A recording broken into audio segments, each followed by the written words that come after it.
Hello guys, Meenakshi Rathore के morning के गणेश पुराण के ब्लॉग में आपका स्वागत है। मैं स्वस्थ मस्त खुश हूँ। आशा करती हूँ आप भी स्वस्थ मस्त और खुश होंगे। वैसे तो मैं ज़्यादातर जो ये मॉर्निंग का मिनी ब्लॉग है वो मिनी शॉर्ट में ही डालती हूँ, लेकिन कभी कभी जो अध्याय होते हैं वो बड़े होते हैं तो वो बड़े ब्लॉग में चले जाते हैं। तो ज़्यादा देर ना करते हुए गणेश पुराण का कथा का मैं आरम्भ करती हूँ। ओम गणपतये नमः। तो कथा जो है वो है इस प्रकार। गिरिजा द्वारा पुण्य व्रत का अनुष्ठान करना। सुनिए।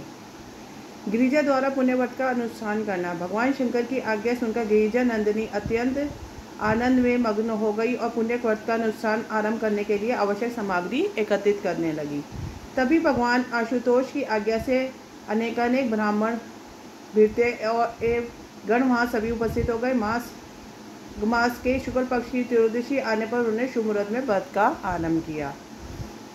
उसी अवसर पर ब्रह्मपुत्र सनंद कुमार, सपलीक, चतुरानंद एवं पार्वती पति भगवान शंकर भी वहां आ गए। भगवान विष्णु भी अपनी प्रियतमा लक्ष्मी जी के साथ वहां पधारे। साथ में उनके पार्षदगण थे। तदंतर मनक, सनंदन, सनातन, कपिल देव, धर्मपुत्र नर नारायण तथा समस्त पतिदेव दिव्य ऋषि मुनि भी वहां सपुस्थित हो गए।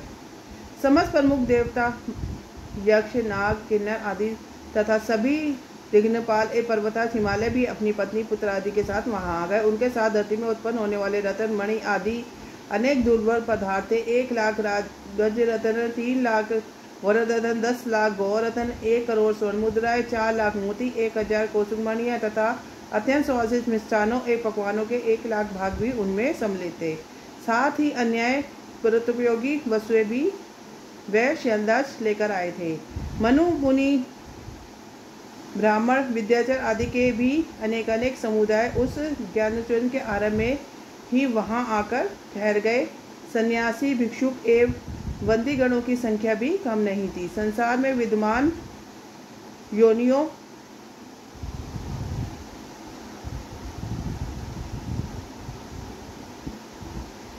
के करोड़ों प्राणी उत्सव को देखने के लिए वहां उपस्थित हो गए थे। कैलाश पर्वत भी उस समय शोभा देखने योग्य थी। राजमार्ग को झाड़ बुहार कर स्वच्छ किया गया था। उस पर चंदन मिश्रित द्रव्य का छिड़काव किया गया था। भगवान शंकर का भवन पनियों द्वारा बना था, जिसमें सर्वत्र वर्णनकार बंधे थे। अब वह अनेक प्रकार से सजाया गया था। उसमें धान्य, लाजा, फल, दुर्गा, पुष्प एवं कंदली वृक्ष की अद्भुत चित्रकारी की गई थी। उस विशेष शोभा को देखने के लिए सभी आश्चर्यचकित हो रहे थे। सर्वत्र प्रसन्नता का वातावरण व्याप्त था। जन जन में आनंद और उल्लास भरा था। लगता था जैसे परमानंद मूर्तिमान होकर साक्षात नृत्य कर रहा हो। भगवान शंकर स्वयं भी समागत व्यक्तियों का अभिनंदन और समर्थन कर रहे थे। जो जिस योग्यता उसके लिए उसी के अनुरूप निवास, परिचय आदि की व्यवस्था की गई। भोजन आदि का प्रबंध भी सर्वोत्तम था। शिवजी के समस्त गण उस उत्सव को अत्यंत शोभनीय बनाने में तत्पर थे। सृष्टि स्थिति सहनकारिणी जगदम्बा पार्वती जी के व्रतानुष्ठान में दीक्षित होने के अवसर पर देवराज इंद्र, दानाक्ष, धनेश्वर, कुबेर, धनाध्यक्ष तथा भगवान भास्कर कार्याध्यक्ष के पद पर विराजमान हुए। वरुण देव को भोजनाध्यक्ष बनाया गया, जिसका कार्य शाला और भोजनशाला दोनों पर निगरानी रखना था। सामग्री भंडार में गेहूं, चावल, जौ, तिल आदि अनाज समा नहीं रहे थे। बाहर अनेक स्थानों पर उनके ढेर लगे हुए थे। दूध, दही, घी, तेल आदि का तो मानो नदियां ही प्रवाहित होने लगी। गुड़, शक्कर आदि के पर्वत तुल्य अनाज ढेर लगे थे। रजत और स्वर्ण से धरती लिप गई, जिस पर मणि, रत्न आदि के अनेक ढेर लगे जा रहे थे। तैयार भोजन सामग्री भी गिरी शिखर के समान ऊंचे ढेरों, जिसे वस्तु की आवश्यकता होती वह तभी बिना किसी रोक टोक के स्वयं ही प्राप्त कर सकता था। उस सामग्री के अतिरिक्त विशेष समापनों के लिए रसोई तैयार कराने का कार्यभार सिंधु लक्ष्मी जी ने अपने हाथ में लिया था। अनेक प्रकार के सुंदर सुस्वादु व्यंजन तैयार किए गए। उस भोजन को परोसने का कार्य 1 लाख ब्राह्मण कर रहे थे। अनेक प्रमुख देवताओं तथा देवराज इंद्र के आदि सब उस समय भगवान नारायण रुचिपूर्वक भोजन कर रहे थे। देवता, दिव्य ऋषि मुनि आदि के भोजन से निवृत्त होने पर सभी एक विशाल वितान के नीचे बैठे। वहां बैठने के लिए सुंदर कोमल मखमली गद्दे बिछाए गए थे। पदानुसार बैठने की व्यवस्था की थी। भगवान नारायण के लिए एक सुंदर दर्शनीय भव्य रत्न सिंहासन था, जिस पर वे विराजमान थे। उनके सब और प्रमुख देवता और ऋषिगण स्थित थे। उनके तेजस्वी पार्षदगण उन पर चौवन डुला रहे थे। उस समय सिद्ध चंद आदि उनका स्तवन करने लगे। गंधर्वों ने श्रुति मधुर गीतों का आरंभ किया। चतुर ब्राह्मणों ने भगवान को सुगंधित तांबूल दिया। उसी समय चतुरानंद की प्रेरणा पर भगवान शंकर ने हाथ जोड़कर उनसे निवेदन किया, हे जगदीश, भक्तों की कामना के कल्पतरुनाथ, मेरी प्रार्थना श्रवण कीजिए। हे प्रभु, गिरजानंदिनी आज उत्तम व्रत का आरंभ करना चाहती है। उसे श्रेष्ठ पुत्र एवं पति सौभाग्य की कामना है।